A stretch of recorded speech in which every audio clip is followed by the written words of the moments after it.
Welcome to Blaise the Trail podcast, bringing you authentic and vulnerable stories that will inspire you to breathe fire on this world and become your own hero. Here's your host, Blaise Hunter. Hello, welcome to Blaise the Trail podcast. I'm Blaise Hunter, and I am a fertility expert. No, I don't help people get pregnant. This is a different type of expertise. I actually inspire people to birth their dreams, passions, and goals, as well as help them discover peace amongst infertility.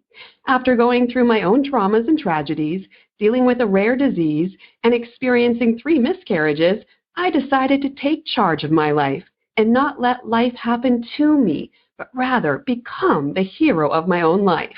I am not barren. I'm continually birthing my purpose every day. So that's why I've created this show, to demonstrate how even though we experience setbacks and disappointments, we still have a destiny to birth. We just need to blaze the trail and be expecting. This podcast will inspire you to lean into your problems and allow them to be the vehicle that transports you into becoming the hero of your life so you can breathe fire on this world. This week's episode, we'll be talking about FOMOP. Yep, the fear of missing on the plane. That's right. In my travels across Europe, I have had many observations of different cultures, habits, and the human behavior around standing in the queue, or the lineups, as us North Americans say. This has led me to an interesting research project to understand why people act the way they do and what is the thought process behind it. And I have a British gentleman here with me today to ponder this question and chat about the herd mentality and why are we always in such a rush. I met Richard Wagstaff, I'm sure I butchered that pronunciation, but I'm going to go with that, on the train as my daughter and I were off to fly to Rome. And it's amazing how complete strangers can just connect in a moment. Lexi was drawn to Richard and filled the hour on the train with exciting stories and cute comments with this man sitting beside us. And I thought, wow, this person is so amazing to see a child, an innocent, sweet child, just be drawn to a person's energy, their personality, their character, and just bond the way they did. And it was just a magical moment to see. So I started talking to Richard, and we ended up having some amazing questions and conversations about human behavior and personal development. And I gave him my card and we said goodbye. And that was a few weeks ago. And here we are today. The guy I met on the train, Richard, is on Blaise the Trail podcast today. Welcome, Richard, to the show. Thank you so much, Blaise, and thank you for having me on. What an honor and a privilege it is to be with you. What an amazing day that was when I met you guys. It was.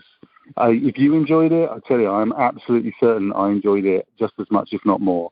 It was really, truly wonderful. It's amazing to see.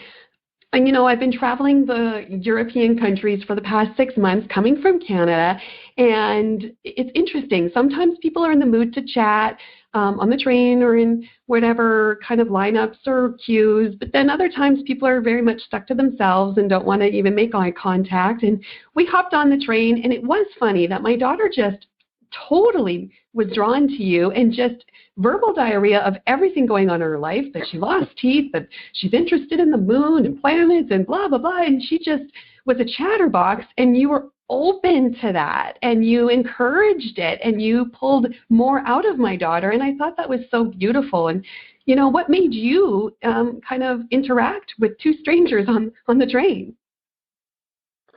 Wow. I was reading my book, which I have now finished, and that book was Moby Dick, which you may have heard of. Yes. And I don't recommend it. It's one of the driest, most painful things I've ever read, but I really wanted to read it. So a train journey was perfect for that.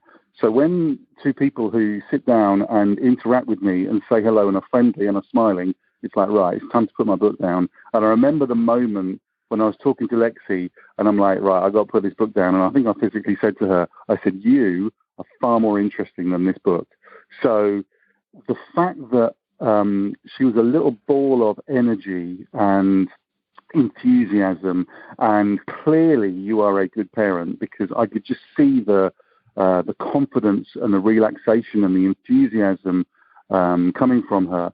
And I am a naturally curious person, so if someone's around me and there's something going on for them, whatever it is, I want to know what it is, and I don't like to kind of put it on them and say, right, tell me your life story. However, if there's someone volunteering that and they're enjoying it and I'm enjoying it, then I'm just gonna bring it out. And I remember the process actually.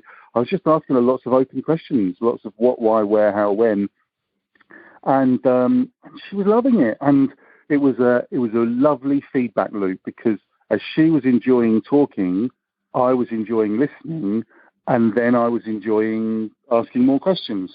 And it was just a lovely, lovely connection. And that's what I hope for with, I guess, in an alternate universe, or I don't know, that's what I would think human connection could be.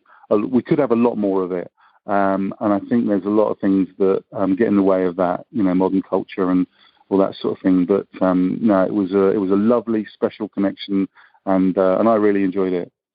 Absolutely, me too. And it just goes to show you, I think sometimes, even as a reminder for myself as a parent of a young kid, and, sometimes you're in a rush and sometimes you have to get things going, and, we don't have time to really have these huge conversations really about nothing, but they are of something. And then it reminded me, like, even though my daughter is 6 and she talks about unicorns and all different things, but she also has valid points and she has a voice. And I think often we hush and silence the children because they're not giving a value or something of importance that we think in an adult world, but they do. They give you a sense of imagination, a sense of appreciation for even the tiniest things and the magical things in the day. And that was a good reminder, just watching you and her interact with one another, that my daughter has many things to say. And sometimes we just need to pause and ask those open-ended questions and allow them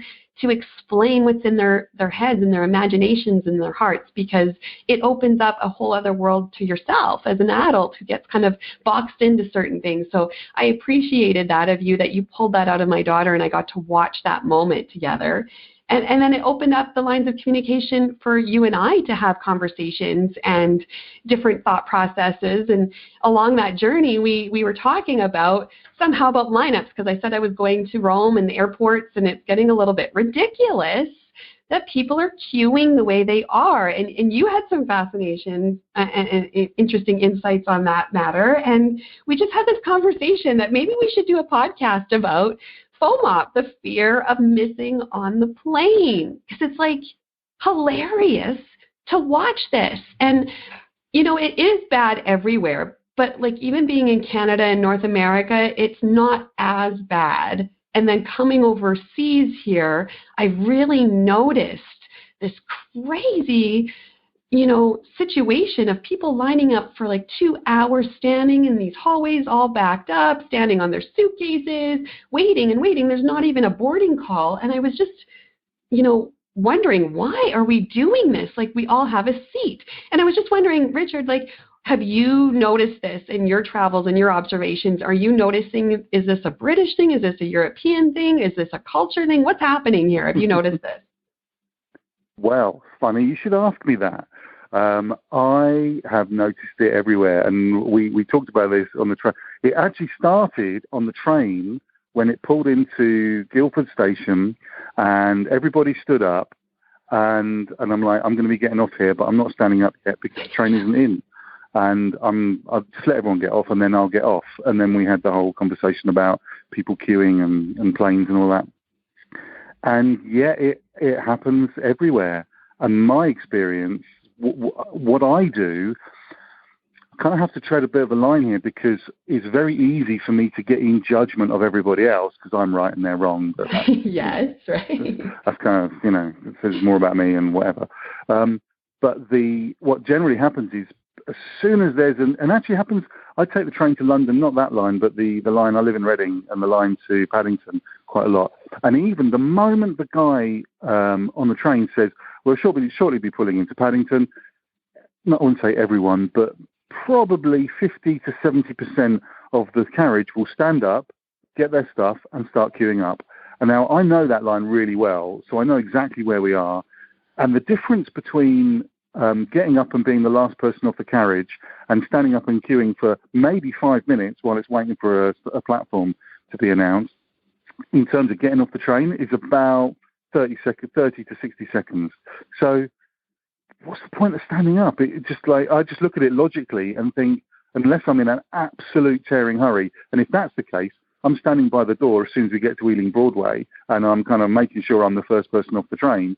But other than that, it's like, what is the point of that? And nothing. Well, that's the purpose of this conversation and your question. And the truth is, I'm not certain, but I think there's something about a sole purpose that people have in their mind that they get so blinkered that it's like, this is what I'm doing. There's nothing else distracting me. There's nothing else taking my attention.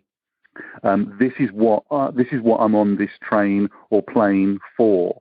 So when people stand up, it's like, I have to get there. And I don't know. I think it's not a natural thing that people are organically used to doing from an evolutionary point of view. It's like we're forcing people into this kind of false situation where we're asking them to do something that they know they want to do it, but it's kind of slightly uncomfortable to be around other people, and I think they just want to get it over and done with as quickly as possible. But I think in that moment, they stop to kind of smell the roses and go, hang on a minute, if I sit down here for another 5 minutes, that means I don't have to stand up there for another 20 minutes. So I think people lose their perspective very easily. Does that make sense? Absolutely. And I think you're right. I don't think people are being very conscious of even their actions. I think it's like involuntary movements, right? You're just doing and you don't really think before you move. And then I wanted to touch on the power of the herd mentality. I was doing some research before hopping on this podcast of the herd mentality, of why people, follow one, and the power of just a few can influence hundreds. And I think that's all that is happening here is like, one person, it just takes one or two or three to stand in a line, to be those anxious people in a hurry. And then everyone that comes in this, circle is like, oh, wow, there's a panic, there's a rush, like there's already people in line, I must follow. There's a leader, I must follow. And it influences our behavior without us actually taking time to actively think out, what am I doing here? Like, maybe that person needs to stand in line. Maybe there's something else going on. Why do I just need to follow blankly without making a critical choice here? Like, is this worth my time? Like, why am I following? Why don't I just sit down and take a few extra minutes? I find it very interesting why we're in a culture now of not really taking time to think out time, energy, cost. And this is something I was trying to, cultivate in this research project of this podcast, is that it's so funny. Like, we talk about, hourly wages and the cost of our time and our energy, and, minimum wage in the UK, I think I was researching, is around £720 per hour. In Canada, it's 15, or in Alberta at least, it's $15 per hour. And sometimes you can pick your seat selection for around £7 to £10. And I just don't understand, if you're rushing because you don't have a seat assigned for certain planes here in the UK, well, didn't you just spend that money on your hour standing there when you could put your time and energy into something of value?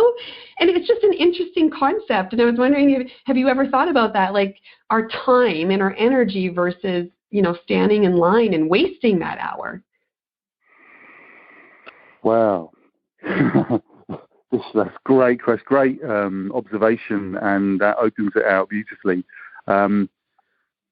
What is the value of time? I mean, what would you or we describe as a valuable use of our time? Because it could be another hour spent at a desk or doing a job or earning money. It could be another hour spent talking to Lexi, which personally I would enjoy much more. Mm-hmm. So there's kind of things that there's a hierarchy of of value that we're going to put on that time. But I absolutely agree with you. I think there's an unconscious kind of contract that we've written ourselves where it's like, this is what we do.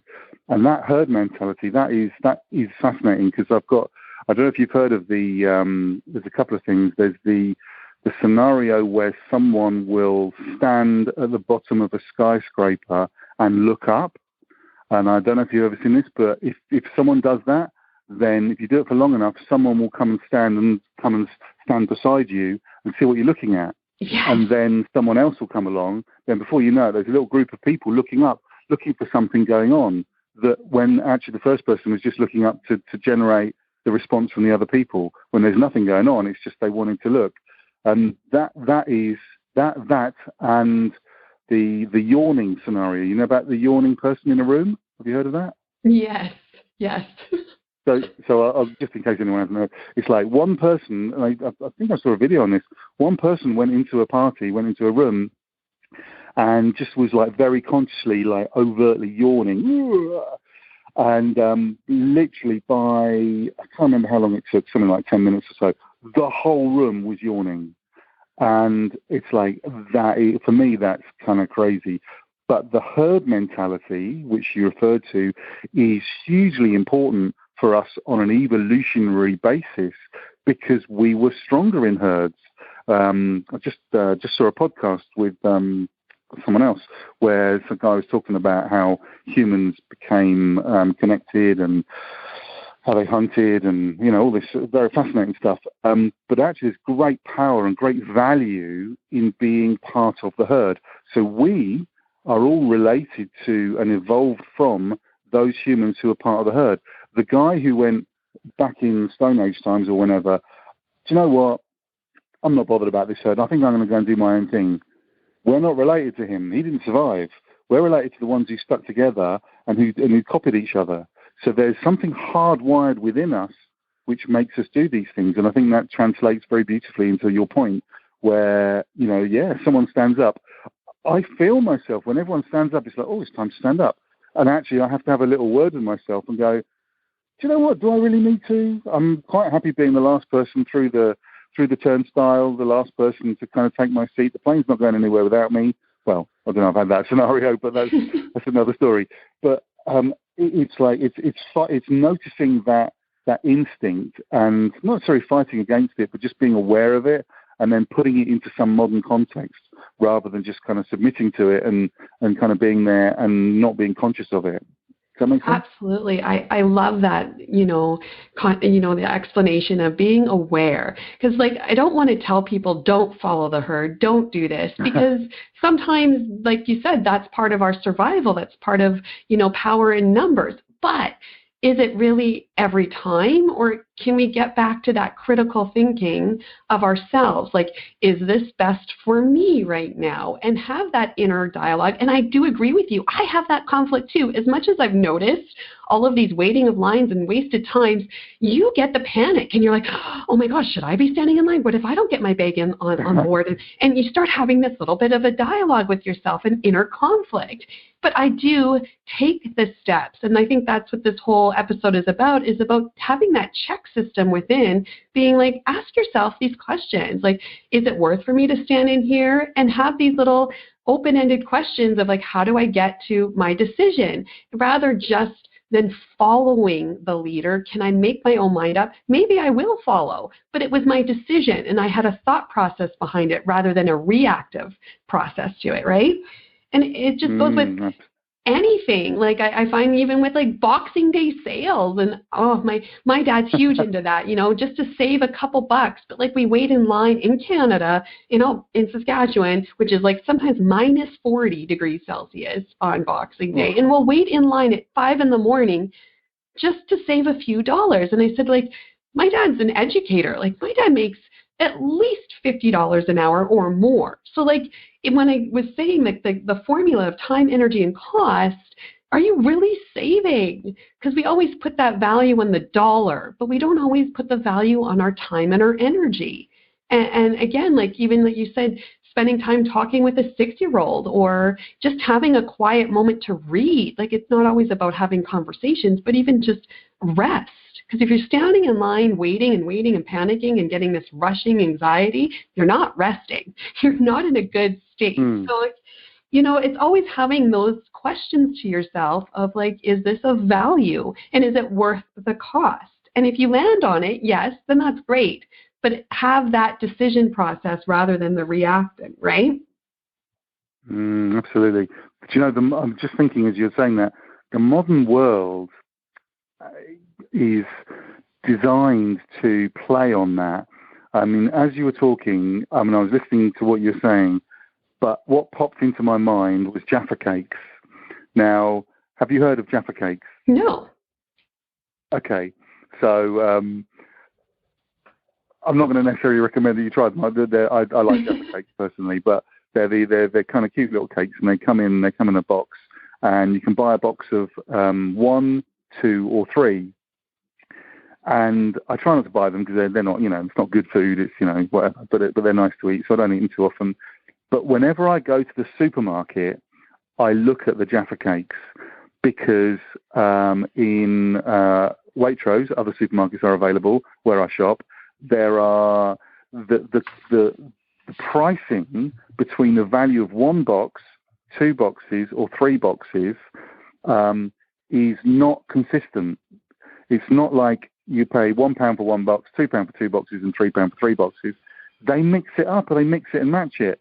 Sometimes to the point where 1 box is more expensive than 3 boxes. And all of that is, the reason I'm coming up with this point is it's like it's all designed to play with and change our perception of value within our mind. And I notice myself doing that. And it's like, if I see that, it's like, oh, they're 50p today. Oh, that's cheap. And I'll notice my mind going, oh, it's a good time to buy them because they're cheap and they'll be more expensive tomorrow. And I think that the world is kind of is geared that way. I tell you what else has just popped into my mind is not StubHub, ticket.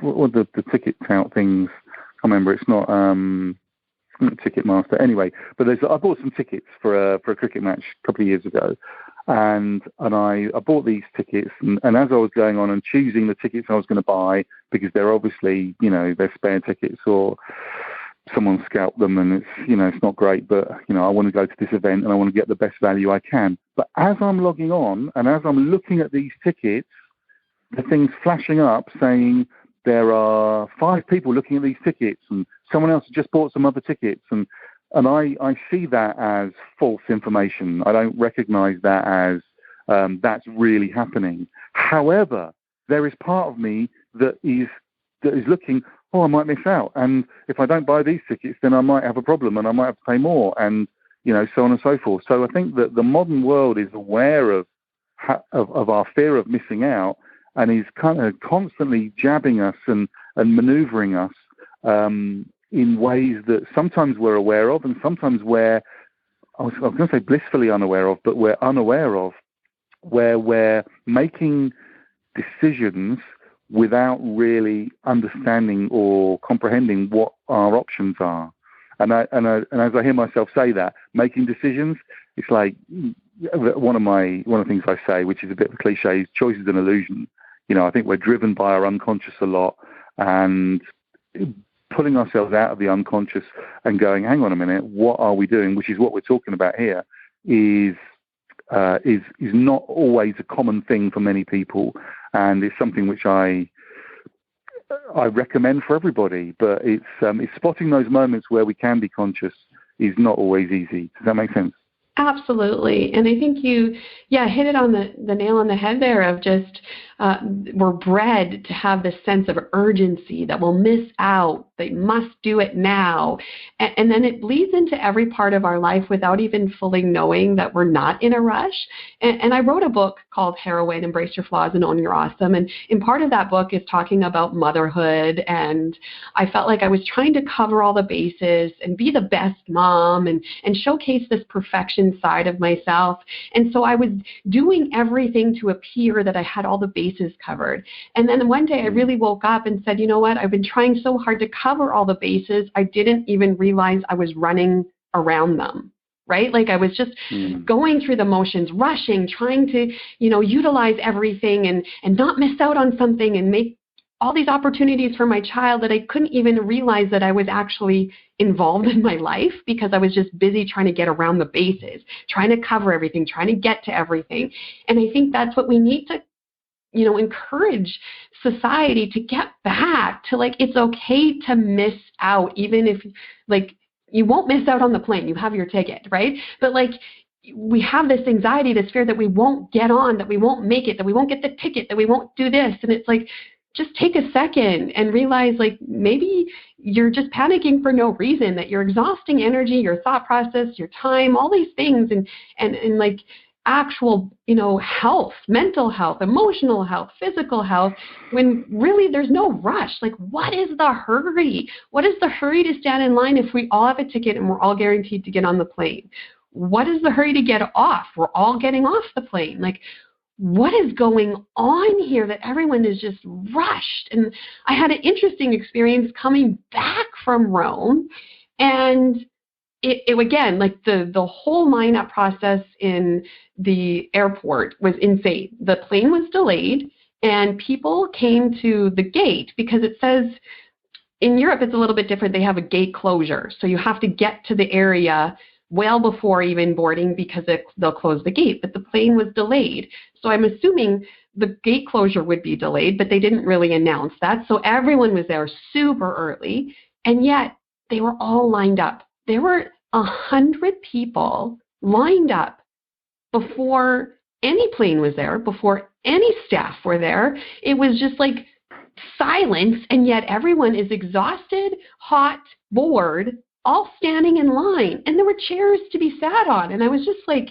is this crazy? And I sat beside this guy and I said, am I missing something? Like, am I supposed to be in line here? Like, what is happening?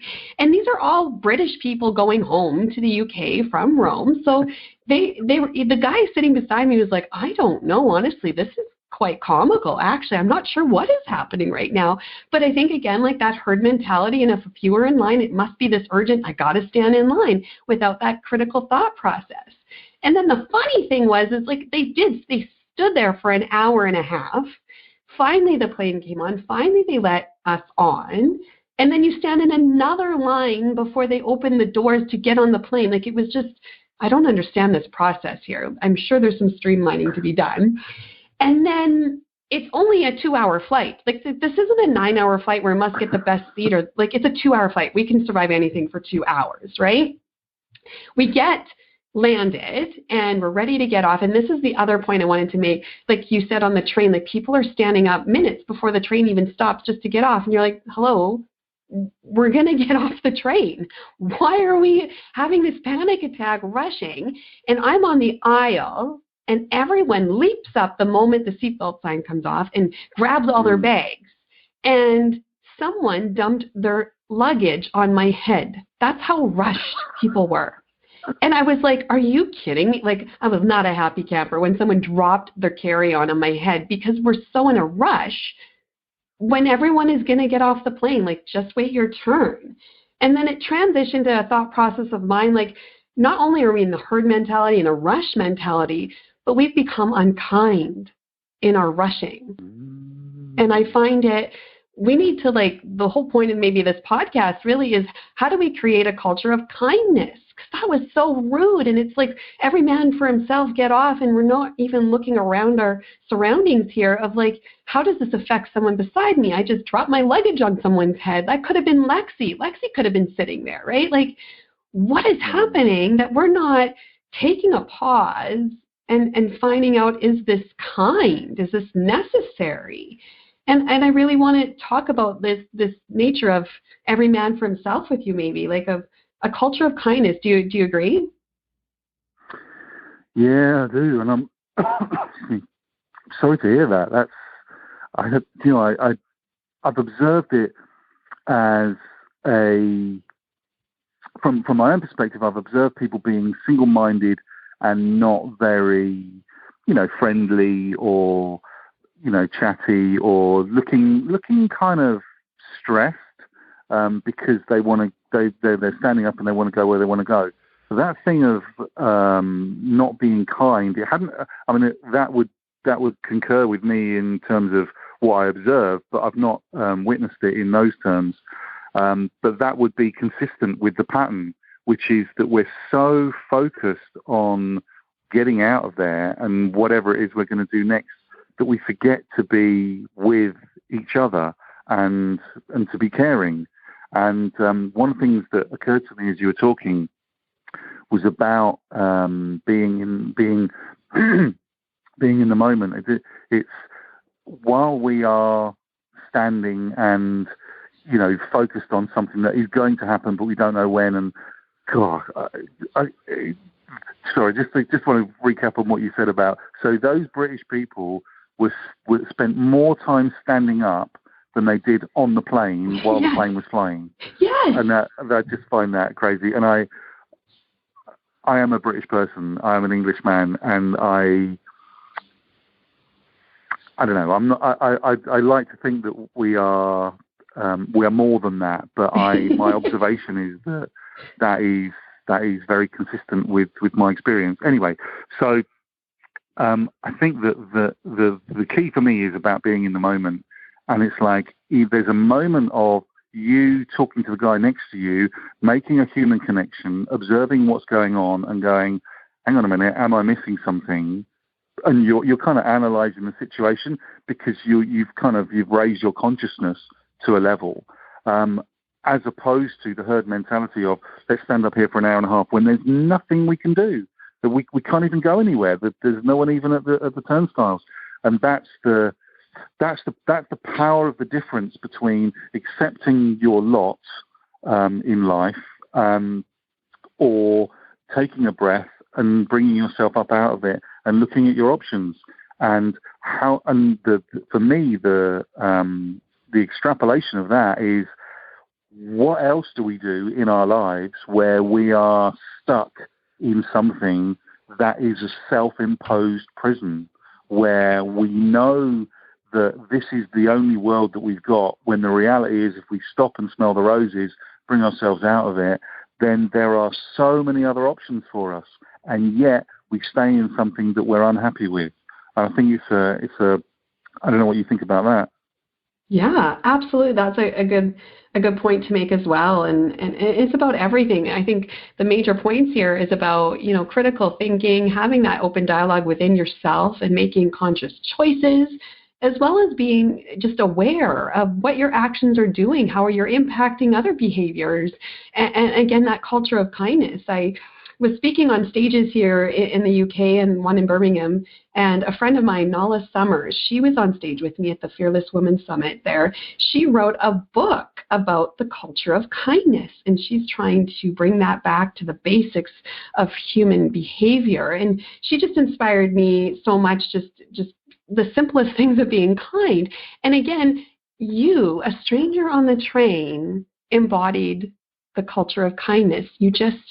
You were open and you had dialogue, and here we are, 3 weeks later having an amazing conversation about different ideals and human behavior. And I think that's what we need to get back to, is just, are you aware of, are you being kind? How can we be more kind in our culture, in our circle, in our community, in our actions every day? How can we have more conscious thinking and actions rather than reactions? And I think you demonstrate that yourself, Richard, is that you did that. You're the reason why we're having this conversation, because you were open to a conversation on a train and being kind to a six-year-old and all of her little antics and anecdotes and thought processes. And that was amazing. And I just wanted to say thank you for that, because you are a British guy. I've had many great experiences with the British culture, but also just acknowledging that we kind of get into this, selfish mode, and you are the opposite of that. You are very unselfish and caring and kind. And I hope people can meet you and be impacted by your culture of kindness. So thank you so much, Richard. You are most welcome. My pleasure. It was, just as you were talking about kindness, it's something that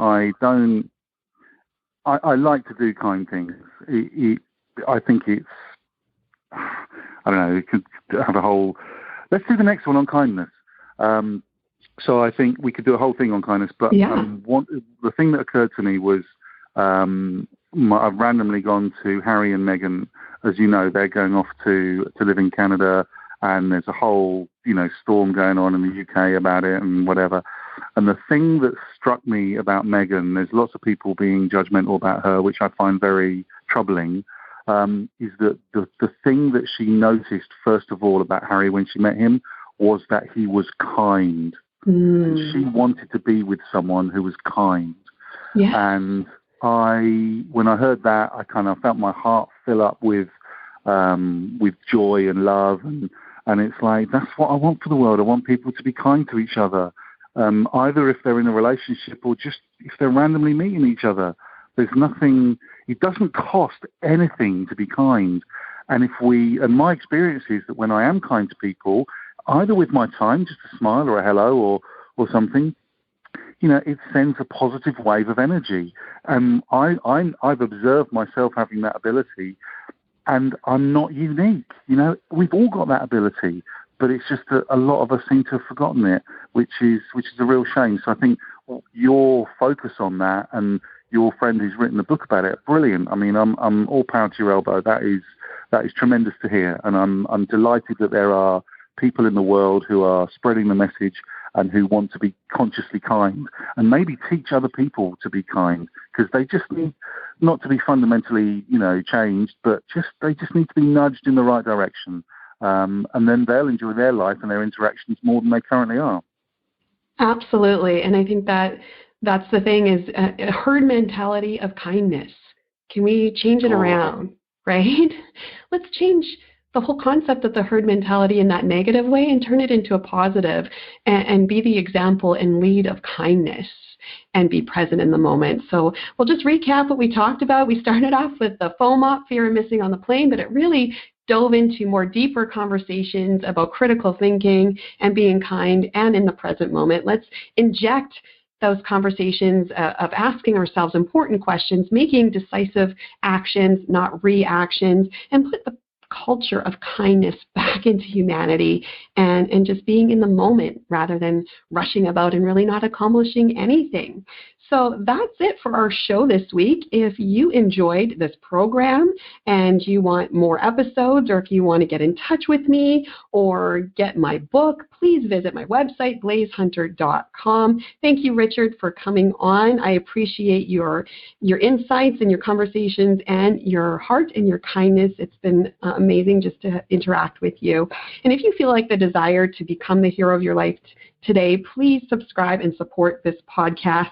That's it for this week's episode. Challenge yourself to be vulnerable, lean into those difficulties, and have those open conversations with yourself and with others, so we can rise up as the heroes of our lives and breathe fire together. Thanks for listening. I'm Blaise Hunter.